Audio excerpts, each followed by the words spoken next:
We will look now at the atomic number of an element which is represented with the letter Z. All the atoms of a particular element have the same number of protons. So if we take an example, we will find that all hydrogen atoms have one proton in their nucleus. Another example is oxygen atoms. Oxygen atoms have 8 protons in their nucleus. Another example is the carbon atom, which has 6 protons in the nucleus, and nitrogen atoms have 7 protons in the nucleus.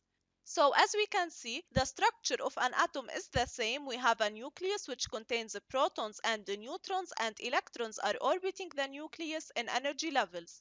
However, the difference is in the number of protons inside the nucleus, and atoms of the same element have the same number of protons. Actually, the number of protons in each atom of an element is called its atomic number, and this atomic number can be considered as an ID for this element, which means that you will never find two different elements that have the same atomic number. Different elements will have different atomic numbers. As we can see here, the element hydrogen has an atomic number which is equal to 1. The oxygen element has an atomic number which is equal to 8. The atomic number of the element carbon is 6, and that of nitrogen is 7. So these are different elements and they have different atomic numbers. Let's look now at the atomic number and the periodic table. So here is the periodic table. The elements in the periodic table are arranged in order of their atomic number, which is the number of protons.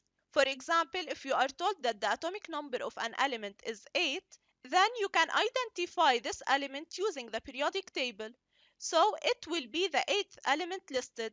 Start counting with hydrogen, then helium, then lithium, and complete in this pattern. So you will find that the 8th element is oxygen.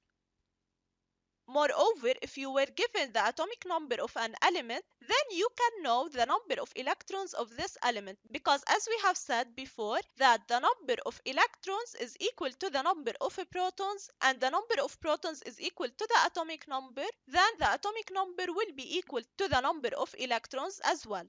And in this case, oxygen will have 8 protons inside the nucleus and 8 electrons orbiting the nucleus. Another important term to look at is the mass number, which is represented by the letter A. As we have said, the protons and the neutrons in an atom's nucleus make up the majority of the mass of the atom. So the mass of an atom depends on the mass of protons and the neutrons. The number of protons plus neutrons in an atom is called its mass number. Let's take an example. This is a beryllium atom which has 4 protons inside the nucleus and 5 neutrons. We are interested now in calculating the mass number of this atom, which is equal again to the number of neutrons plus number of protons. And in this case, we have 4 protons and 5 neutrons, and then the mass number of the beryllium atom is 9. 4 plus 5 is 9. Let's take another example. We have now the element argon. We are given the atomic number of argon, which is equal to 18, and the mass number of argon is equal to 40. We will have to calculate the number of protons, electrons, and the neutrons of an argon atom. Let's start with the atomic number, which is equal to 18. This means that we have 18 protons inside the nucleus of an argon atom. And because this is a neutral atom, then the number of electrons will be equal to the number of protons, which is 18.